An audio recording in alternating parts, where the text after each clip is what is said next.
இருந்து பல பரீட்சை எழுதி பாஸ் ஆகி சிஎம் ஆனவர் வந்து இப்போ திரும்ப ரொம்ப கவலைப்படுறீங்க வெற்றி.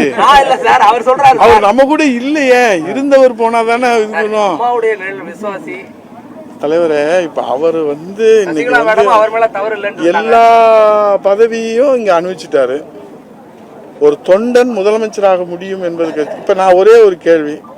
அண்ணா திராவிட முன்னேற்ற கழகத்தில் அவர் வந்து இளைஞரணி செயலாளராக இருந்து, சேர்மனாக இருந்து, சட்டமன்ற உறுப்பினராக இருந்து, வருவாய்த்துறை அமைச்சராக இருந்து, பொதுப்பணித்துறை அமைச்சராக இருந்து, நெடுஞ்சாலைத்துறை அமைச்சராக இருந்து 3 முறை முதலமைச்சராக இருந்தார். இப்போ திமுகவில் ஓபிஎஸ் முதலமைச்சர் வேட்பாளராக அறிவிப்பாங்களா அப்படின்னு நீங்க கேள்வி. அதிமுகவில் சாமானிய தொண்டர்களை அறிவிப்பாங்க, ஓபிஎஸ் அறிவிப்பாங்களான்னு கேளுங்க. ஆமாங்க, ஜனநாயகத்தில் அறிவிக்கணும்ல, அவருக்கு அறிவிப்பாங்களா? இங்கதானே எல்லாமே அண்ணா திராவிட முன்னேற்ற கழகத்துல தானே கொடுத்துருக்காங்க. இத்தனையும் அனுபவிச்சுட்டு போவாங்க. முதலமைச்சரை வந்து ஜெயலலிதா வந்து கொண்டு வந்தாங்க.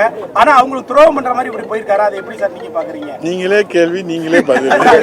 கேள்வி நீங்களே, பதில் நீங்களே. சார், ஓபிஎஸ் போனது யாருக்கு சார் பலம்? திமுக போனது யாருக்கு பலம்? அவர் போனது இப்ப போய் திமுக சேர்ந்தது திமுகவுக்கு பலவீனம், அண்ணா திமுகவுக்கு பலம்.